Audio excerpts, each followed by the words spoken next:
Valandis, a continent with a proud history of over 3,000 years. Once it was home to the magical city of Nisa, the center of magical teachings, but since its downfall, Valandis has been consumed by war. For 6 generations, 3 kingdoms have been battling for dominion. In the north, the kingdom of everlasting rain, Tarin. The greatest arbor of all Valandis, Farnsport, and its kingdom Escania to the south. Finally, in the east, the proud nation of Gravos.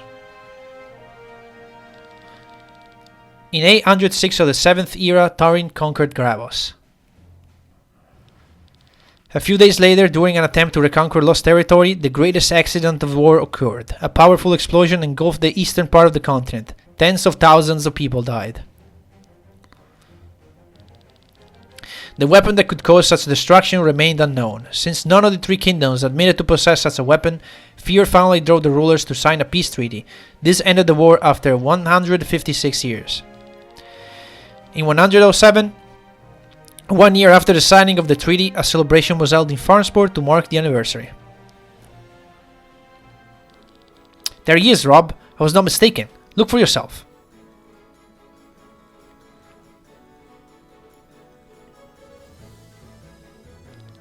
Sitting right in the tree close to Lady Parnella's route. I do see him, but maybe he just wants to get a good look at the parade.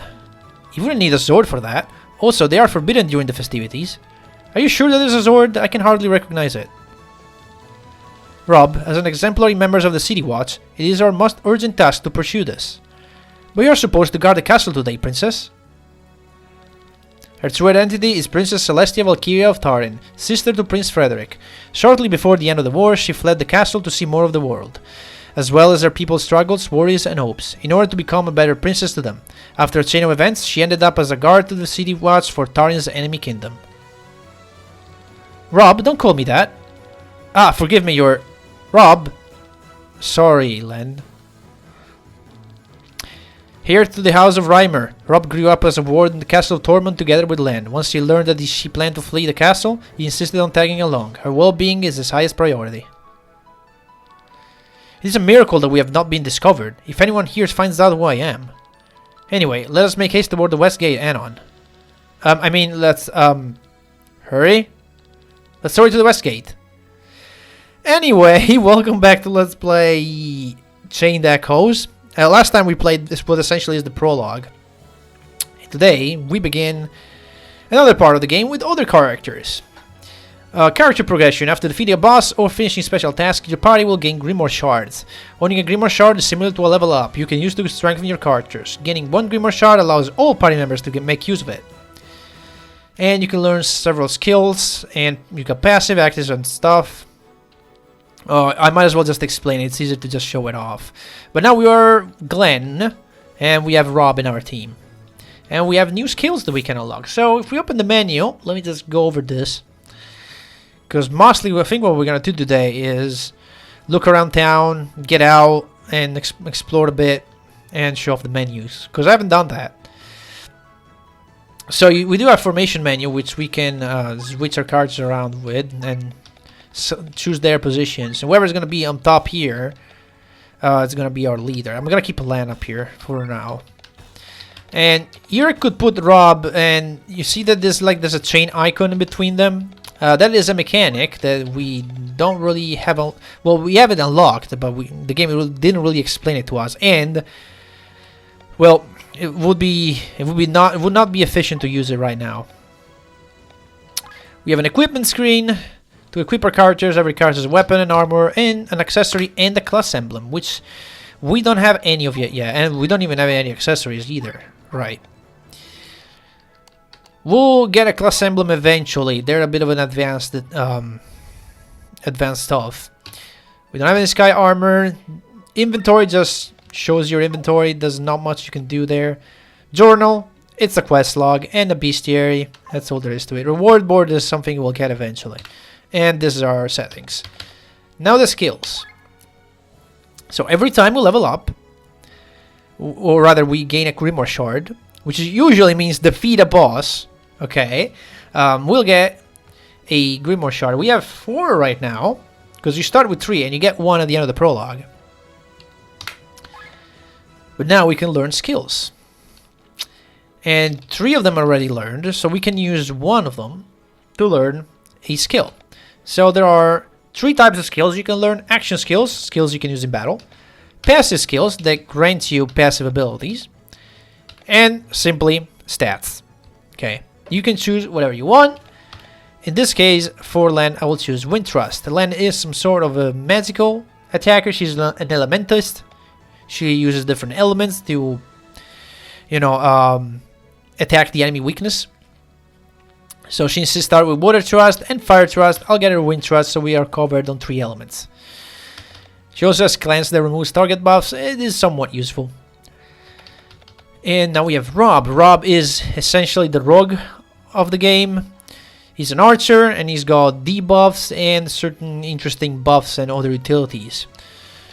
And I will go with, I think I'll take Pandemic. Because this spreads poison to other enemies.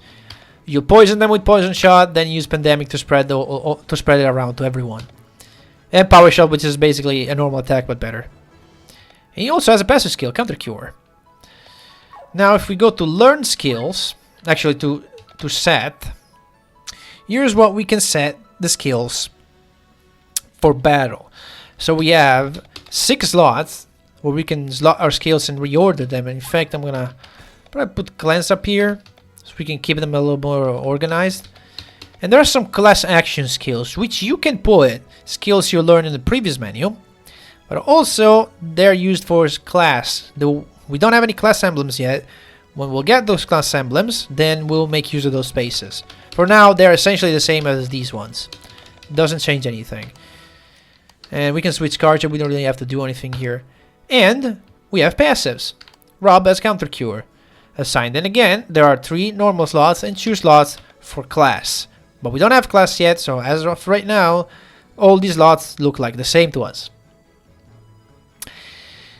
And yeah, so you set passive skills here, you set active skills here. And as you can see, they have a level. And if you look on the right, you can see what happens when you level them up. You can level them up to level 3. And the way you do it, you just fight with them equipped. You'll get APs after fights, which will feed in to those points. So I need 295 AP to level this up. But there's more to that. And I will explain what there's more to this later when we'll get a bunch of APs. For right now, it'll be kind of useless. So yeah, there we go. So now we have Len, and we'll be playing as her for a little while. And also that character presentation with like the highlights from the top, another thing that is very reminiscent of Final Fantasy VI when they present one of the 12 party members of that game. Also, these backgrounds are so good. Love them. Love them, love them, love them. I'm baking pastures to sell to the people. You want to know the secret ingredient? It's wood. Don't you believe me? Whiskey gets its flavor from wooden barrels as well. Don't forget Creston cheese pressed through wood. I use it as flour for these pastries. Alright. So, nothing else here. Do we have a map right now? Yes, we do have a map. Okay. Yeah, we have a map. We can use this to check around where we can go. And those dots are essentially doors we can open. You can tell if you can open a door because it's got this big arrow in front of it. This green arrow. So that you don't just randomly try to open every single door. You'll know which ones you can and which ones you cannot. You can also only talk to people that have a balloon icon on top of their head. So do you know exactly which NPCs are interactable and which aren't? Cursed Feast. Is something the matter? Oh, it's you two. I'm so very disappointed by this view. All of this is so wrong. What do you mean? 6 generations. That's how long this war lasted. I'm 72 years old and even my great-grandfather was born during this war. This country has known nothing but hatred and pain for a very long time. But yet, look how forgetful these people are. They cheer their fellow countrymen's murderers. If forgiveness is the price for their dream of peace, they seem willing to pay it.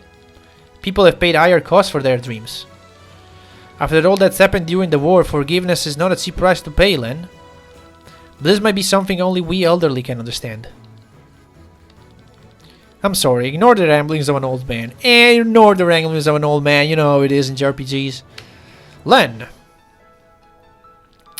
If it isn't the greatest pilot in all of Escania, this is the first time I've seen you in a fancy uniform. Terrible, isn't it? Len, our child was born this morning. It's a girl. The most beautiful girl in the world. That is wonderful. How's Gabriella? Excellent. Only because of you, they're both doing well. If you hadn't brought us the medicine. I gladly pass on the thanks to my grandmother. She knew a lot about medicines. Must have been fate. Her name is Teriella. It is an old Barkian word for peace. My first daughter was born during the war, but Teriella has the chance to experience a time of peace. The horrors of war shall remain unknown to her, and I'll do everything to keep it that way. Ro, remember, you saved the lives of my wife and daughter. I'm forever in your debt. There you are, Ro. Lady Elenia would like to meet our most famous pilot. Follow me. Oh well, obligations. If it benefits peace, I shall even act as a showman. Until then. So anyway. Let's move on. And steal from this poor guy. I don't know their reasons, but some people are planning a riot today at the east gate of the palace. Really? Well, that's something we may want to look into. Fastborn isn't really called a dancing city for nothing. Long live our freedom. And there's a dog. I never got the deal with the dogs and cats in this game. Some will give it like a bunch of hearts, and I think it depends on the character you interact with. Let's say switch to. Ooh, I have to get used to how to do this again. Yeah, this dog likes both our characters. There are certain animals that don't like certain party members. I don't know how that works. I get to get used to do this again. It's been a while since I played it. Oh yeah, that's the beat. A bunch of guys playing rock music, it seems like. Fortunately, we don't get to hear that. It's just a shame. I wish I could.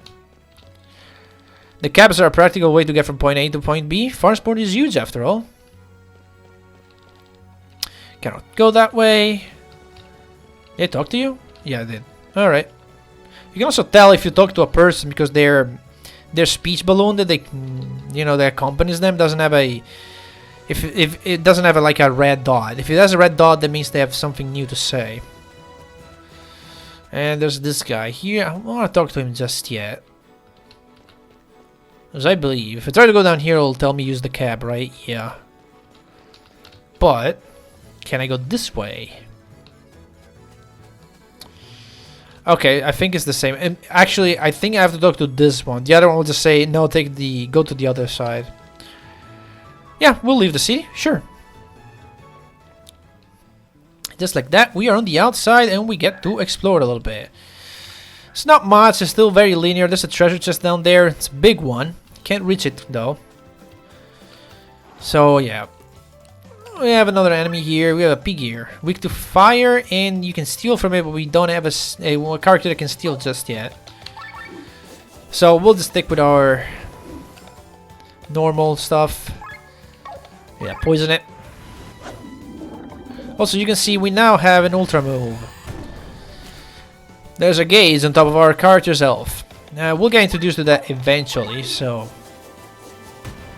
I won't even go ahead and explain it, because the game is going to do it for us at one point. Sure, power shot. And one of the things that I love, two things I like about this game already, that I can already speak of, is one, the fact that it fully restores you after a fight, which means enemies are going to hit hard, okay, and you can spam your skills because you get fully restored anyway. So it's an incentive to use your skills. Look over there, Rob. That's the person I saw earlier. He does indeed carry a weapon. Let's follow him. And the other thing that it does is the level up by plot. So you only level up by defeating a boss. Oh man, I can't see Lady Parnella's convoy from here. I wish I was younger so I could climb up this cliff here and get a better look. There are a lot of people here, maybe I can sell a thing or two. Yeah, some merchants got some stuff. We don't really need anything though, we're good. And the reason why I I feel like there aren't enough games that do the level up with plot. And it does really remind me a lot of Chrono Cross. Chrono Cross does that, and it's great. And the reason why I love it so much is because if you level up by plot, that means the developer has a balanced, hopefully, has balanced the game in a way that you're always like, because you can't farm, because you can't grind, because you cannot grind. That means that you cannot lose a fight because you're underleveled, because you literally cannot be underleveled. So essentially, if you lose a fight, it's your fault. It's your fault. It's not like, oh, I haven't fought enough battles, I was underleveled, and you know. No, because you are always in a situation. Like in this game is a little bit of an exception because there are some fights where you literally cannot win. Like you can go in some areas or fight some enemies that are definitely you're not supposed to win. At a certain point, you need to get stronger and come back. But if you just follow the plot, if you just fight the fights that are presented to you in the main path, if you lose at a certain point, it's your fault. It's not that you're not strong enough and you should have fought more before. No. It is 100% your fault. So you gotta find a better strategy. Because the developers know exactly what stats you have at any single point. So they know how to make enemies that actually they will balance the enemy so that you can defeat them. That's what I'm trying to say. By the way, that was a secret Valandis tree. You can actually learn about this later on. I believe from an NPC. They will tell you, hey, do you know you can just this tree, you can go behind it. There's a secret. But if you know it, you can get this a little earlier. Because this is a huge area. Right now we can only explore a portion of it, but it's actually very big and it's very open. There's a bunch of huge areas in this game divided in sectors, and we get an accessory, our first accessory that does magic +3, so it's gonna go straight to land because she's our magic user. She has all the magic that she can get. And now if we keep going this way, and we get another item. Those items I've been collecting are essentially you can use them as materials later to upgrade your stuff, or you can sell them, or you can do a few things with them. And now we have a combination of the enemies we've seen so far. This fly is annoying because it does evade. And evades all physical attacks. So we'll have to use Len and her Wind Thrust, because that's a magic skill. You know it because it's got the yellow icon. Alright. Let's try to... I'm just gonna focus on you. I want you out as soon as possible. I'll have to attack the P gear. Nothing else to do. Boo. And... okay.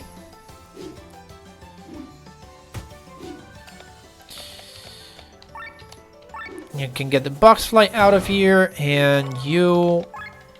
yeah, go for another power shot.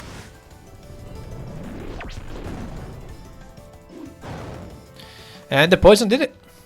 Nice.